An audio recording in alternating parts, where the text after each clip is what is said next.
All right, so we were last discussing the common ion effect. So let's actually do a problem with it. So we want to know what is the pH and percent dissociation of a solution when we have 1 molar HF and 1 molar NaF. Well, I went ahead and gave you the percent dissociation when you don't have the common ion. Let's do the pH without the common ion as well. Okay, so if we were doing just the acid, let's do that equilibrium. So we would do our race table. We have our equation for the dissociation of the acid. Our initial concentration of the acid is 1. And so we have 0 of the 2 ions. Our change, we have minus x and plus x because of the coefficients. So I'm going to drop my significant digits here. At equilibrium, we have that. So our Ka is H plus F minus over HF. So we plug in our values. Ka was given in the problem. And so then we have x times x and 1 minus x. Now remember,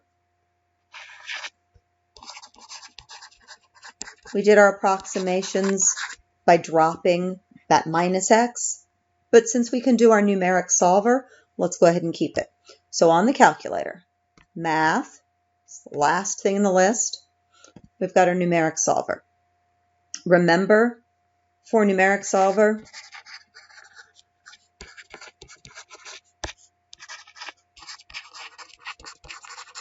it likes it without a fraction. So I'm going to multiply the 1 minus x by the 7.2 times 10 to the minus 4. So my E1 is what would be on the left. And then my E2, just going to clear this whole thing. And I've got x squared. Okay, and I hit OK. And remember, it's going to have an old answer there. That usually works. Just hit OK again. Okay, and so we've got 0.02647. We've got x equals 0.02647. We only have 2 significant digits, so we would have this.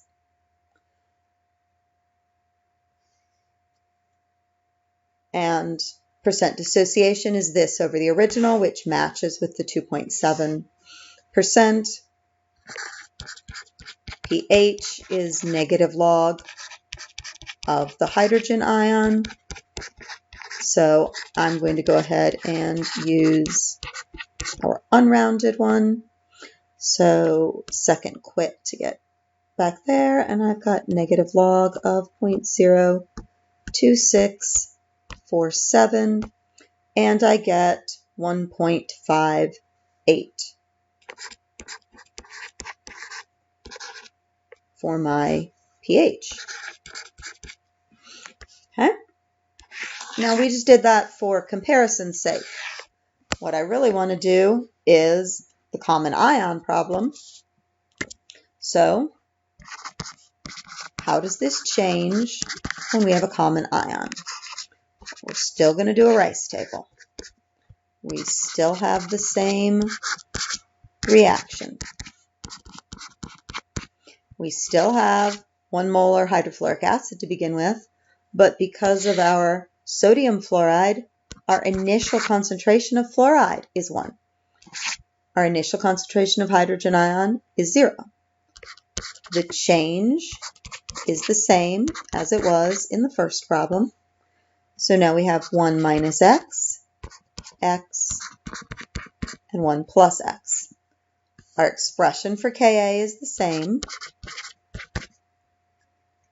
So I don't actually need to write it. I can just start with my values. So I have 7.2 times 10 to the minus 4. This time it equals x times 1 plus x over 1 minus x. Now remember,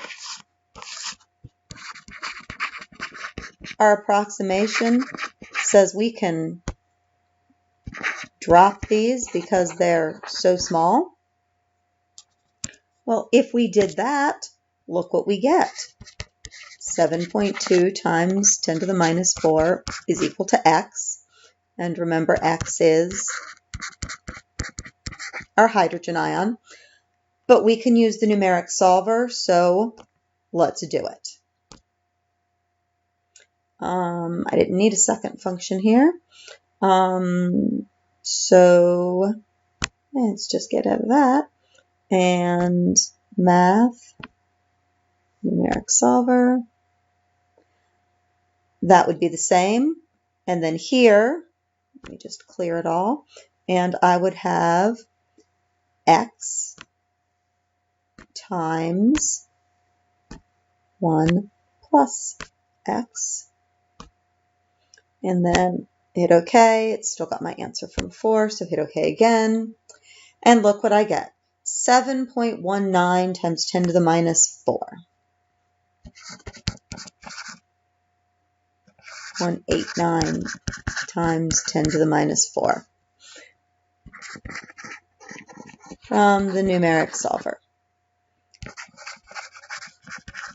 Round to sig figs, it's 7.2 times 10 to the minus 4. It's nice to verify why the approximation works so often. Okay, so we need the percent dissociation. So it's going to be this over the initial concentration of the acid. So it's 0.072%. And we need the pH, which is, of course, negative log of 7.2 times 10 to the minus 4. So let's plug that into the calculator. So let me get back to my main screen. Negative log 7.2. Make sure to do your scientific notation properly. And we get 3.14.